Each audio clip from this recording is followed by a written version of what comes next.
Ready. All right, cool. So Nancy Benson with Ben Carr Building Systems out in Connecticut is joining me. Say hi to everybody, Yes, Nancy. hello. Hello, she Hi, says. everyone. And I've been working closely with Nancy for a number of years, somewhat, she would probably say the best years of her life, right? Absolutely. Yeah, something like that. Probably six years now. Uh-huh, I think so. Mm-hmm. Yes. 2014.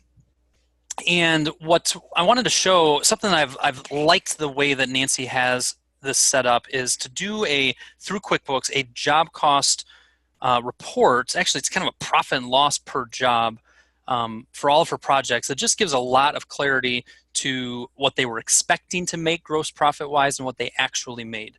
And it's a pretty simple way she has it set up, but I don't see a lot of my other remodelers doing it this way. So what I wanted to do is kind of go just step by step, kind of quickly through and show you guys how Nancy has this set up. So Nancy, let's start with kind of step one, which is the customer and setting up a job. If you wanted to kind of show everybody how that goes. Okay. The first thing we do, we're very detailed in our customer center. So we create a new client, or if it's an existing client with a new job, we add a job. Yep. From there, we put in the estimate information and the payment schedule. So the example we're looking at is Ben. So if you were to go back in there, you'd create Nope, no problem. You'd create the new customer, and then you'd right-click on Ben's name and click Add Job. Correct. Right? You don't have to do it, but that's where you go. Yeah. And then you name it, the year, and the actual project. Correct. Okay.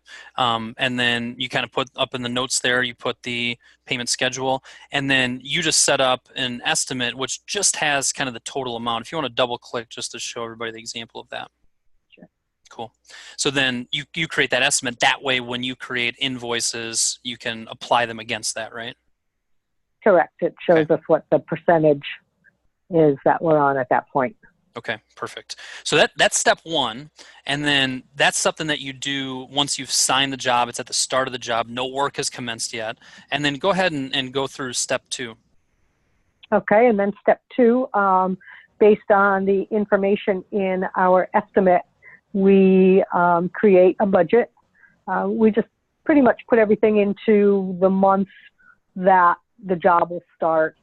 When I run the reports, I do it January through December. And the estimates are all broken down to the different categories. We combine all our labor in sales and wages, salaries, and everything that's included in the project. We break it out.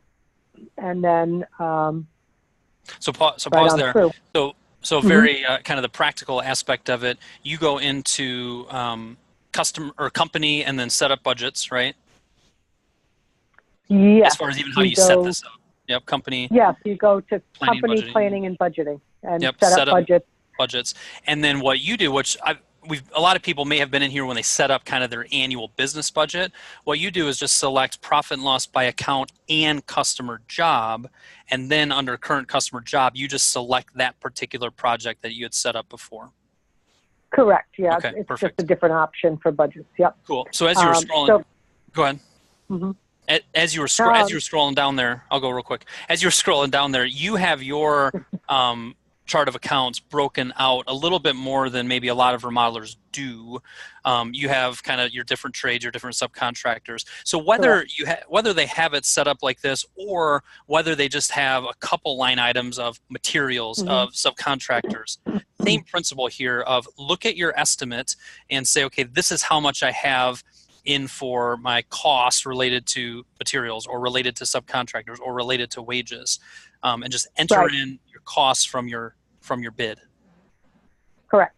Okay, cool. Correct. So that's step two, which this part is the part that takes a little bit of time, right? You have to go through and do a little calculation. It does a little bit of calculation. You want to make sure that it adds up to what you're anticipating it's going to be. So it can be a little time consuming. Okay. Yep. But this is the magic part. This is where it's worth it, is that upfront work allows you to do step three, which is and I guess what happens between step two and step three is as you're receiving invoices, as you're receiving expenses against this job. You're entering it in to that customer, but also, which might be a little different than most people listening to this, you're also applying, let's say it's a tile invoice. It's natural to apply that towards a customer. What you're doing is also applying it specifically to the 2018 master bathroom for this customer, which allows you in step 3 to do what? Correct. In step 3, it allows you to run a profit and loss budget versus actual on the particular job, and you can see how you've done cost-wise to your budget. Perfect. So to get to this one, you went to just reports, just kind of show people where it's hiding in QuickBooks. Yes, it is. Oops, sorry, get that out of here. Reports, budgets. Reports, budgets, and then budgets versus actual. Okay, and then you just select that particular job. Correct. Yep. Perfect. It'll come up the whole year's worth, and then you go through and select that. All right. So tell us kind of when you look at this report, what are some of the things that you're looking for?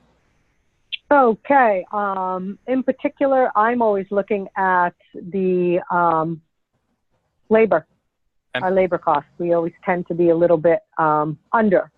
So we did have to go back a couple of extra times for parts that weren't done. So that kind of bumped that up a little bit. Say on this one, you were 162.2% over. Correct. Yes, we were. We were $1,088. Yes. Okay. So things happen. Things happen. We have dumpster in a budget, but we did not actually have a dumpster on the job. We have a dumpster in a lot, so that's where that got picked up into. Finished lumber, and some of these things may be in some other categories, but at least when you come down to the total cost of goods sold, you get a better idea of how you did there. Bingo. So, and that's where anytime we look at job cost reports, like you could spend a half a day digging in and saying, "Wait a minute, I thought we had a little bit of analyzing. Where did that go?" But what you got to at the end there is the big thing. Yep. You click this report, you've entered everything in. That total cost of goods sold, you were expecting it to be budget-wise cost of $12,059. The actual was $11,749. So you did go over on salary and wages, but you were way under on several other categories. So at the end of the day, you made an additional $309 of gross profit on this job that you weren't expecting. Correct. Okay, good. Yeah. And then we always break out our subs, so that we know exactly what was happening there. Okay, perfect. So that one, and that looks like that came in pretty close. So the total cost of goods sold, where you got materials and subcontractors and labor, you're about $500 less on that. So that gives you your gross profit, which ended up being more than what you were expecting. And then down here, you've got a little bit of payroll expenses that end up showing up down at the bottom. Right. Okay. Yep. Gotcha. Very cool. So, this is, it's not super complicated. There's a little bit extra work up front to enter it in, but it's such a smooth process once the project's done to be able to click reports, budget versus actual, and for you to have a solid comparison right next to each other. If something looks amiss, you can always dig into it, double click in it and go, oh, that's in the wrong category. Or wait a minute, we don't have our fixture number in here. But I just think it's a really solid best practice that people can consider doing for their 2019.